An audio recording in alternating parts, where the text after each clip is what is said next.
कहानी की शुरुआत एक अंतिम संस्कार से होती है, जहां स्टीव नाम का लड़का अपने दोस्त डैरेन को अंतिम विदाई दे रहा था। लेकिन उस समय डैरेन अपने कब्र में आराम से गेम खेल रहा था। ये सब कैसे हुआ? ये कुछ दिन पहले तक डैरेन भी बाकी लोगों की तरह एक नॉर्मल जीवन जी रहा था। उसका एक प्यारा सा परिवार था और स्टीव जैसा अच्छा दोस्त भी। एक दिन जब वो दोनों सड़क किनारे बातचीत कर रहे थे तो अचानक एक अजीब सी गाड़ी उनके सामने आकर खड़ी हो गई। उसमें बैठे एक आदमी ने उनके सामने एक पैम्पलेट फेंका, जो दुनिया के सबसे बड़े हॉरर शो का एक जो है इन्विटेशन था। कुछ समय बाद क्लास में भी डैरेन उसी पैम्पलेट को देख रहा था। फिर प्रोफेसर कर्स को जब इस बारे में पता चला तो उन्होंने डैरेन को इस शो में न जाने की सलाह दी। कर्स के अनुसार ये शो गैर कानूनी तरीके से चलता था और इसे चलाने वाले लोग अक्सर कमजोर लोगों का फायदा उठाते थे। लेकिन टीचर की चेतावनी के बावजूद भी डैरेन और स्टीव उसी रात छुप छुपा कर हॉरर शो देखने के लिए पहुंच गए। जब वो बताए गए जगह पर पहुंचे तो उन्हें वहां एक और कागज मिला जिसमें टिकट के पैसे मांगे गए थे। स्टीव ने तुरंत दोनों के टिकट के पैसे काउंटर पर दे दिए, लेकिन कुछ ही मिनटों तक कोई जवाब नहीं मिला। तो स्टीव ने अपने पैसे वापस मांगने शुरू कर दिए। जैसे ही उसने पैसे उठाने के लिए हाथ काउंटर में डाल दिया,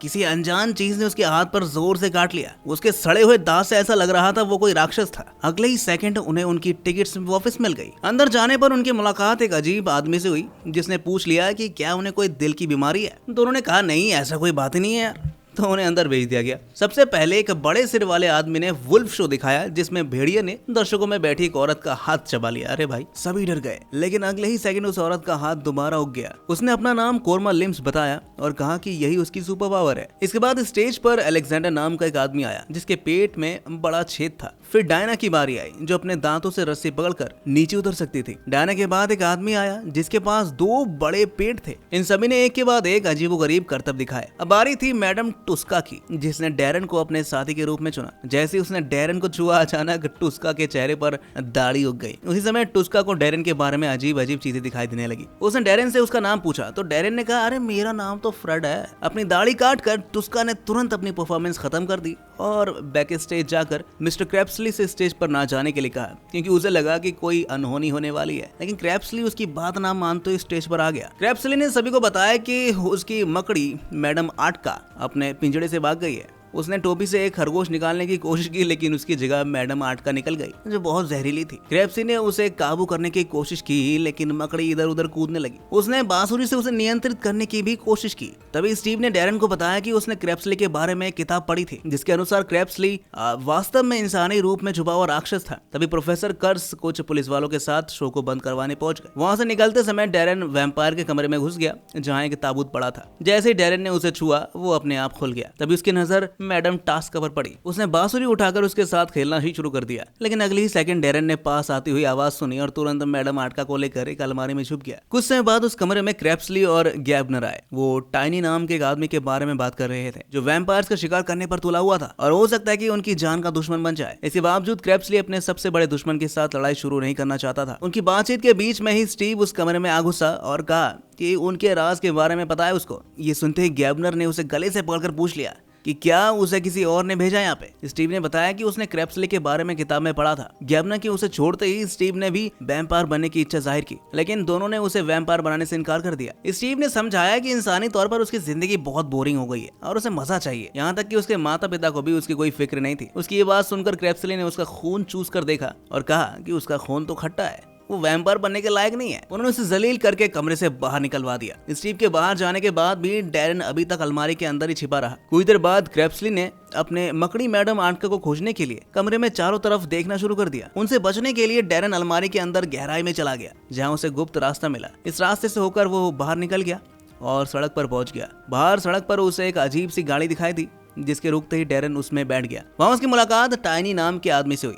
टाइनी ने उसे देखते ही पूछ लिया कि क्या उसका नाम स्टीव है। जब डैरेन ने उसका जवाब नहीं में दिया तब टाइनी ने उसे इंसानी शरीर के बारे में अजीब अजीब बातें करने शुरू कर दिए। ये सब सुनकर डैरेन को कुछ डर लगने लगा था और वो वहां से जाना चाहता था, लेकिन टाइनी ने उसे धमकी देकर चुप करा दिया। थोड़ी देर बाद उसने डैरेन के बालों का एक गुच्छा तोड़ लिया ताकि चेक कर सके कि कहीं वो वैम्पायर है या नहीं। इसके बाद टाइनी ने उसे घर के सामने छोड़ दिया और उसकी साइकिल भी बाहर फेंक दी। अगली सुबह डैरेन ने स्कूल पहुंचकर स्पाइडर को अपने लॉकर में छिपा दिया। वो उसे बातें कर रहा था तभी वहां पर स्टीव आ गया। स्टीव को जब पता चला कि डैरेन ने क्रैप्सली की मकड़ी चुरा ली है तो उसने अपने दोस्त को बहुत डांटा। फिर उसने मकड़ी को पास से देखने के लिए पिंजड़े को उठाया, लेकिन उसी वक्त स्कूल की घंटी बज गई और अचानक पिंजड़ा उसके हाथ से नीचे गिर गया और इससे मकड़ी बाहर निकल गई। स्कूल के सभी बच्चे क्लास से बाहर आ गए, जिससे वो मकड़ी डर गई। डेरेन ने उसे बांसुरी की मदद से वापस बुलाने की कोशिश की, लेकिन वो उसके हाथ से छूट गई। कुछ देर बाद सभी बच्चों को मकड़ी का पता चल गया और वो डर गए। स्टीव ने झाड़ू लेकर मकड़ी को मारने की कोशिश की, जिससे मकड़ी छत पर जाकर चिपक गई। वहां से स्टीव ने उसे झाड़ू मारकर नीचे गिरा दिया।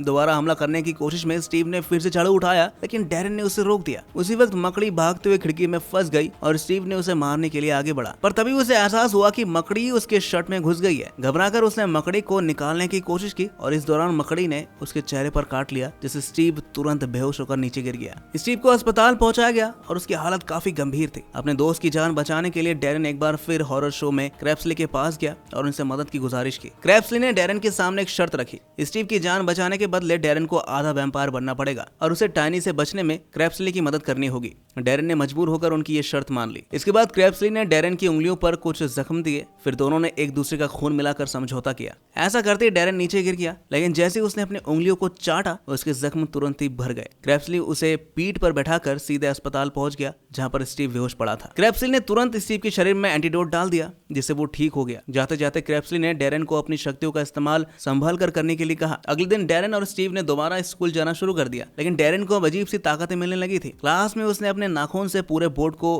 खरोच लिया और घर पर भी उसने मांस को कच्चा चबाना शुरू कर दिया। एक रात जब उसे खून पीने की तीव्र इच्छा हुई तो उसने खुद को अपनी छोटी बहन पर हमला करने से बड़ी मुश्किल से रोक लिया। उस रात क्रैप्सली डेरेन से मिलने उसके घर पहुंच गया। उन्होंने कहा कि डेरेन को अपने परिवार को हमेशा के लिए छोड़ना होगा और इसके लिए उसे नकली मौत का ड्रामा करना पड़ेगा। डेरेन ने भारी मन से अपने परिवार को अलविदा कहा।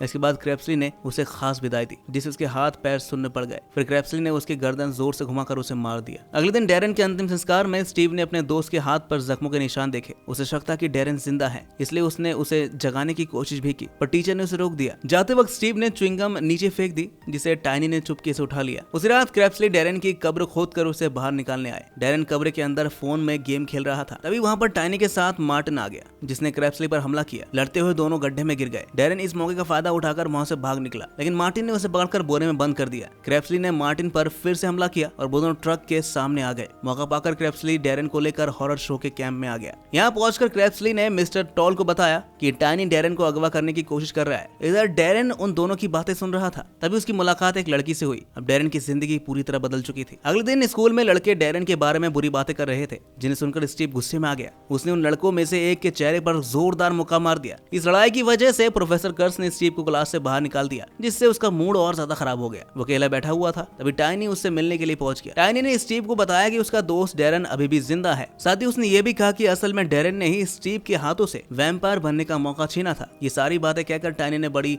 आसानी से स्टीव को डेरेन के खिलाफ भड़का दिया। उधर हॉरर शो कैंप में डेरेन को कई तरह की जिम्मेदारी दी गई थी। अब वो अपने गुरु क्रैप्सली की तरह भागने की कई कोशिशें कर रहा था, लेकिन बार बार नाकाम हो जाता था। एक दिन उसे अपने दोस्त स्टीव की याद आ रही थी और वो उसे फोन करना चाहता था, लेकिन तभी वहाँ क्रैप्सली आ गया और उसने उसका फोन तोड़ दिया। क्रैप्सली नहीं चाहता था कि डेरेन अपनी पुरानी जिंदगी से कोई भी संपर्क रखे। थोड़ी देर बाद टाइनी भी उनके कैंप में आ पहुंचा, जिसे देखकर छोटे छोटे राक्षस बहुत खुश हो गए। टाइनी मिस्टर टॉल के पास जाकर बोला कि वो डेरेन को वापस लेने आया। मिस्टर टॉल ने साफ कह दिया कि इस बारे में वो बाद में सोचेंगे, फिलहाल उनका कोई मूड नहीं है। टाइनी वहाँ से लौटते अपने छोटे राक्षसों को आदेश दे गया कि वो डेरेन पर नजर रखे। अगली सुबह से वो राक्षस लगातार डेरेन का पीछा करने लगे। एक दिन जब डेरेन रेबिका नाम की लड़की के कमरे में गया तो उसे पता चला कि असल में रेबिका एक बंदर है, जिसकी पूंछ भी है। वो हमेशा अपने पूंछ को छुपा कर रखती थी, क्योंकि पूंछ की वजह से वो अक्सर गिर जाती थी। लेकिन ये सारी बातें भी राक्षस सुन रहे थे। तभी क्रैप्सली ने उन राक्षसों को पकड़ लिया और उन्हें कैंप से बाहर कर दिया। इसके बाद क्रैप्सली ने डेरेन को लड़ाई की ट्रेनिंग देना शुरू कर दिया। उसने डेरेन को बताया कि वैम्पायर की तरह ताकतवर होने के लिए उसे अपने नाखूनों का सही इस्तेमाल करना होगा, पर डेरेन हर बार कोशिश में नाकाम होता रहा। इधर टाइनी और मार्टिन भी स्टीव को ट्रेनिंग दे रहे थे और उसे पूरी तरह वैम्पायर बनाने की तैयारी हो रही थी। एक दिन स्टीव गुस्से में प्रोफेसर कर्स के घर पहुंच गया और उसने कर्स पर हमला कर दिया। उधर क्रैप्सली ने डेरेन को लोगों को बेहोश करना सिखाया, लेकिन डेरेन अब भी खून चूसने को तैयार नहीं था। एक रात अचानक कुछ आदमी डेरेन के कमरे में घुस गए, लेकिन डेरेन वहां पर नहीं था। डेरेन ने उन्हें देखा तो वो रेबिका के कमरे में छुप गया, पर उन आदमियों ने उसे खोज लिया और दोनों पर हमला कर दिया। क्रैप्सली ने सही वक्त पर पहुंचकर उन दोनों को पीटा और डेरेन को ताबूत में छिपा दिया। थोड़ी देर बाद कैंप के सारे सदस्य उन आदमियों से लड़ने पहुंच गए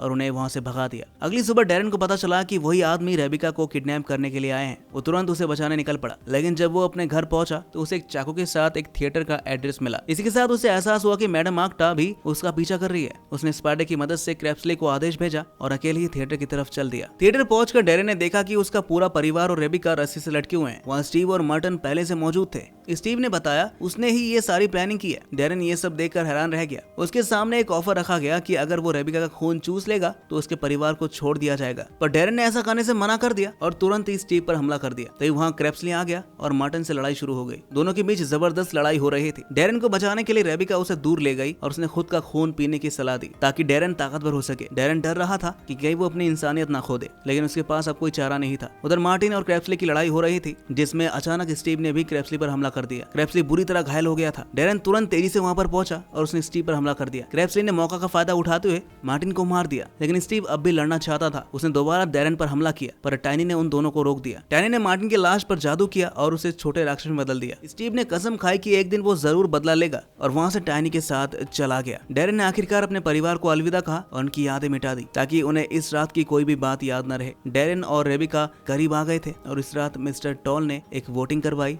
जिसमें सभी ने डैरेन को अपनी टीम में शामिल कर लिया। अब डैरेन इस अजीबोगरीब लोगों के परिवार का एक हिस्सा बन चुका था और एक नई जिंदगी उसकी शुरू हो चुकी थी। और इसी के साथ ये मूवी यहीं पर खत्म हो जाती है। तो दोस्तों कैसी लगी आपको ये कहानी कमेंट में जरूर बताएगा और ऐसी मूवीज एक्सप्लेनेशन देखने के लिए हमारे इस चैनल को सब्सक्राइब जरूर कर लीजिएगा।